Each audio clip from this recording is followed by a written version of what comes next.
Here is the non-spoiler review of the film Gangs of Godavari Telugu movie. ఈ movie నేను cinema వచ్చినప్పుడే చూడడం జరిగింది, కానీ నా ఫోన్ స్ట్రక్ అవ్వడం వల్ల రివ్యూ ఇవ్వలేకపోయాను. అందుకే ఇప్పుడు ఇస్తున్నాను. ఇంక ఈ సినిమా ఎలా ఉన్నది అనేది మాట్లాడుకునే ముందు మా ఛానల్ కనుక నచ్చితే లైక్ చేయండి, షేర్ చేయండి, సబ్స్క్రైబ్ చేసి గంట సింబల్ యాక్టివేట్ చేసుకుని మా ఛానల్ సపోర్ట్ చేయగలరు. ఇంకా రివ్యూలోకి వెళ్ళిపోదాం. ఇంకా ఈ సినిమా గురించి ఒక్కడు కూడా చెప్పాలనుకోవట్లేదు, స్పాయిల్ కింద అవుతుంది. ఇంకా మామూలుగా ఉన్న రత్నాకర్ ఎమ్మెల్యే రత్నాకర్ కింద ఎలా అయ్యాడు అనేది స్టోరీ ప్లాట్. ఇంకా ఈ మూవీ గురించి నాకు ఏమనిపించిందంటే, నచ్చింది భయ్య, పర్లేదు, అంటే మరీ యావరేజ్ అని కాదు, ఇట్టు బొమ్మే, బ్లాక్ బస్టర్ అనేది చెప్పలేను, అలాగని అట్టర్ ఫ్లాప్ అని చెప్పలేను, జస్ట్ ఫర్ ఇట్ అని అయితే చెప్తాను నేనైతే. ఇంకా ఈ మూవీలో ముఖ్యంగా చెప్పుకోవాల్సింది ఏదన్నా ఉందంటే విశ్వక్సేన్ యాక్టింగ్ భయ్య, ఎక్సలెంట్ యాక్టింగ్ డెలివర్ చేశాడు.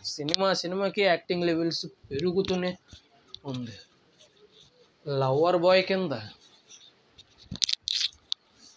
గ్యాంగ్స్లో బతికే చిన్న చిన్న దొంగతనాలు చేసే గ్యాంగ్స్లో బతికే దొంగ కింద, ఎమ్మెల్యే రత్నాకర్ కింద 3 వేరియేషన్స్లోనూ యాక్టింగ్ ఎర్రగా తీసేశారు. చాలా అంటే చాలా బాగా చేశారు. ఇంకా ఎమ్మెల్యే రత్నాకర్ క్యారెక్టర్ అయితే నిజంగా తనే ఎమ్మెల్యే అయ్యాడా, నిజ జీవితంలోనే ఎమ్మెల్యే అయ్యాడా అన్నంత రేంజ్లో యాక్టింగ్ చేశారు. ఇంకా బిగ్గెస్ట్ ప్లస్ ఏంటంటే డైరెక్షన్ అని కూడా కాదు, స్క్రీన్ ప్లే అని చెప్పచ్చు. రొటీన్ స్టోరీ అయినా కూడా స్క్రీన్ ప్లే మాత్రం ఫస్ట్ నుంచి లాస్ట్ వరకు గ్రిప్పింగ్గా ఎక్కడ బోర్ కొట్టకుండా తీసుకెళ్ళారు స్క్రీన్ ప్లే. అసలు లిటిల్ బిట్ బోర్ అని కూడా అనిపించలేదు నాకైతే. కానీ బిగ్గెస్ట్ మైనస్ ఏంటంటే స్టోరీ రొటీన్ స్టోరీయే, కానీ స్క్రీన్ ప్లే అనేది గ్రిప్పింగ్గా రాయడం వల్ల రొటీన్ స్టోరీ అనే ఫీలింగ్ రాలేదు. ఫస్ట్ మనం హీరో క్యారెక్టర్కి అంతలా కనెక్ట్ అవ్వము, కానీ సెకండ్ హాఫ్లో తండ్రి ఫ్లాష్ బ్యాక్ చూపిస్తారు. తండ్రి కింద సాయి కుమార్ గారు గెస్ట్ రోల్ వేశారు. ఆ ఫ్లాష్ బ్యాక్ చూపించిన తర్వాత వేరే లెవెల్లో కనెక్ట్ అవుతాం మనం విశ్వక్సేన్ క్యారెక్టర్కి. అదన్నమాట. మొత్తానికి కనెక్ట్ అయితే మాత్రం ఖచ్చితంగా క్లైమాక్స్ కంటే ముందే కనెక్ట్ అవుతుంది సినిమా. గ్రిప్పింగ్ స్క్రీన్ ప్లేనే సినిమాని కాపాడేసింది. ముఖ్యంగా విశ్వక్సేన్ యాక్టింగ్ కూడా సినిమాని కాపాడేసింది. ఎంతమంది యాక్టర్స్ ఉన్నా కూడా విశ్వక్సేన్ డామినేట్ చేశాడు తన యాక్టింగ్తో. కెరీర్ బెస్ట్ యాక్టింగ్ ఇంకా ఈ సినిమా అయితే.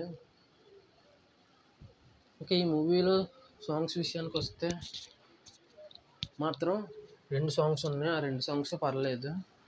మోతా మోగిపోద్దేమో సాంగ్ కంటే మ్యూజిక్కే బాగుంది.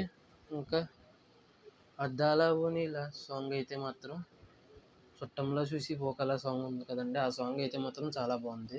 ఇంకా ఎక్స్పెషల్లీ సాంగ్స్లో బీజిఎం బాగానే ఉంది. ఇంకా మెయిన్ బీజిఎం అయితే మాత్రం సూపర్ భయ్య, చాలా అంటే చాలా అద్భుతంగా కొట్టారు. ఇళయరాజా కొడుకు యువన్ శంకర్ రాజా ఈ సినిమాకి బీజిఎం ఇచ్చారు, చాలా బాగా ఇచ్చారు.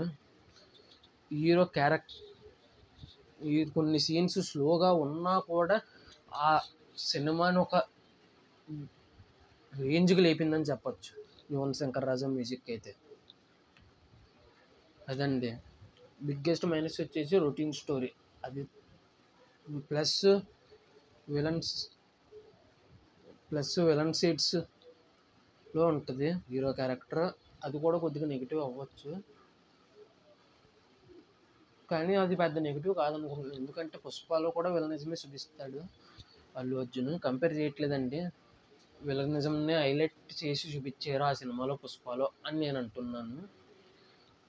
ఇందులో కూడా అంతే, హీరో క్యారెక్టర్ విలనిజమే, కానీ అలా విలన్ కింద ఎందుకు మారాడు అనేది సెకండ్ హాఫ్లో తండ్రి ఫ్లాష్ బ్యాక్లో చూపిస్తారు. అది చాలా కన్వీనియంట్గా ఉంది ఆ ఫ్లాష్ బ్యాక్, కాబట్టి బాగా కనెక్ట్ అవుతాం మనం. హీరో విలన్ కింద మారడానికి తప్పు లేదనిపించేలాగా ఉంది ఆ ఫ్లాష్ బ్యాక్ అయితే. ఇంకా అంతేనండి, ఈ రివ్యూ కొద్దిగా ఎక్కువ అయిపోయింది, క్షమించండి. అంతేనండి ఈ వీడియో. సారీ, ఈ మూవీకి రివ్యూ ఇవ్వలేదు కదా, రేటింగ్ ఇవ్వలేదు కదా నేను. ఇంకా ఈ మూవీకి వచ్చి నేను ఇవ్వబోయే రేటింగ్ వచ్చేసి 4.5/5. కొద్దిగా రొటీన్ స్టోరీ కాబట్టి 5/5 ఇవ్వలేదు, అందుకే 4.5 ఇచ్చాను. ఇక అంతేనండి ఈ రివ్యూ. మీకు ఈ రివ్యూ కనుక నచ్చితే లైక్ చేయండి, షేర్ చేయండి, సబ్స్క్రైబ్ చేసి గంట సింబల్ని యాక్టివేట్ చేసుకుని మా ఛానల్ని సపోర్ట్ చేయగలరని కోరుతున్నాను మనసారా. ఈ వీడియో చూసినందుకు ధన్యవాదాలు. Thanks for watching. జై హింద్. Signing off. Bye bye.